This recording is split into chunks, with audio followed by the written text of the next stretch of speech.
नमस्कार, आप देख रहे हैं न्यूज प्लस 21। मैं हूं आपके साथ ललिता चक्रधारी। देखिए देश भर के बाजारों पर न्यूज प्लस 21 का एक्सक्लूसिव बुलेटिन बाजार हलचल। 1 अगस्त से होंगे 4 बड़े बदलाव। आईटीआर फाइल करने के लिए देनी होगी late fees. Bank of Baroda लागू कर रहा पॉजिटिव पे सिस्टम। सोने चांदी की कीमतों में शानदार तेजी। चांदी में 1000 रुपए से ज्यादा की तेजी।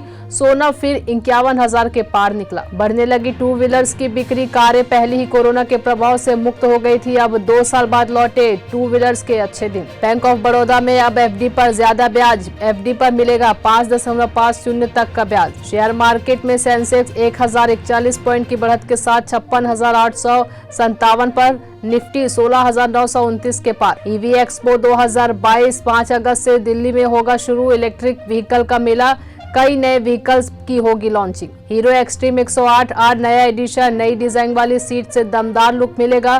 सेफ्टी के लिए एबीएस मौजूद। कीमत 1.17 लाख से शुरू। स्पाइस जेट के 50% विमान 8 हफ्ते तक नहीं भरेंगे उड़ान।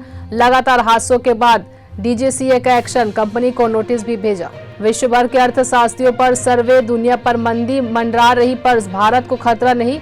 श्रीलंका के लिए अगला साल और ज्यादा खराब। टाटा मोटर्स अप्रैल जून तिमाही रिजल्ट में कंपनी का घाटा बढ़कर 5,006 करोड़ रुपए पर पहुंचा। आय 8.3% बढ़ी। ऐसी जानकारी से लगातार अपडेट रहने के लिए देखते रहिए न्यूज प्लस 21, आपके हक की बात।